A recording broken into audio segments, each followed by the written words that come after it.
Now you got this man, this father in family court here in Texas. And I want you to listen to this exchange what the father has to say, because it's one point, there's a couple of points, but this one point more than anything I want to home in on what this brother is saying. But go ahead and check this out. I've been working and I've been trying to be a part of my kid's life. I keep telling Miss Huey that I don't want my son to have to go through anything that I went through.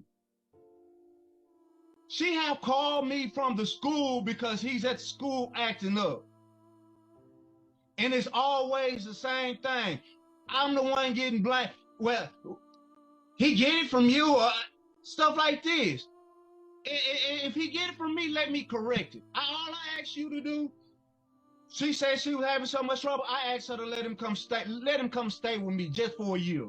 Just so she can see herself the difference. Miss Huey don't want to do that. Miss Huey told me, let me call my caseworker and see if I let them come stay with you, will my food stamps and my housing and all that change? When did I ever say all this is about money when it comes to with Miss Huey. All this is money. She look at the kids as money, as a dollar sign. That's how she see the kids. She used the kids to try to manipulate me to give money. And she can't say that she hasn't.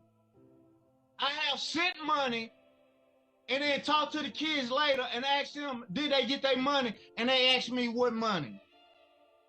Miss Huey takes the money now that I seen. And she act like she don't. So are you sending the money to the children directly or to Miss Huey? They have Cash App cards. I'm sending it to their Cash App card. And Miss Huey have access to all that. When did you give them the Cash App cards? No, she ordered the Cash App cards for them. Okay. So I can send them money. When did she order them approximately? I ordered App cards, I think in... Ma'am, I was asking him. Oh, I'm sorry. Yeah, he's the one right now who's testifying. I cannot really tell you when she ordered them. I know in 2020 is when I was able to start sending them money directly from me to them. Because they would call me, before then they would call me and ask for things, and I would ask them, how you gonna get it? I'm not down there, and I'm not giving your mama no money, because when I was giving her money, she was giving it to her boyfriend. I don't know what happened between them for him to call me and confide in me everything that was going on in between him and her in their relationship, but he did. That's how I found out that she was giving the money that I was sending to him, and I cut it off. Now, the part I want to home in on is the child is acting up. The father says, hey, send the child to live with me for a year, and let's see how my child's going to act after living with me for a year. Is he going to act the same? She's like, no, I don't want that, because, and that is true, if that child leaves that home, the child support goes with it. Any kind of assistance goes with that child, right? Now, most men, and it's been statistically proven, when they have their children, they're not trying to be in court trying to put child support on the women.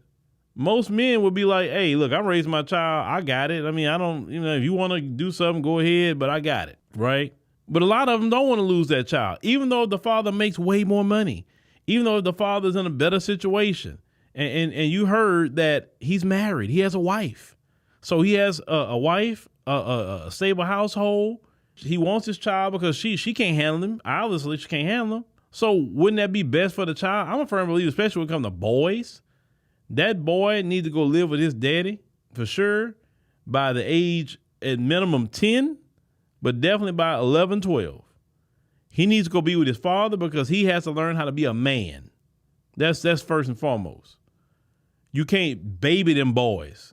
Especially if that father's a good father and he's not no criminal, he's not doing nothing wrong, or especially he's married, he got help and all that, then Yeah, well, they need to go with their father.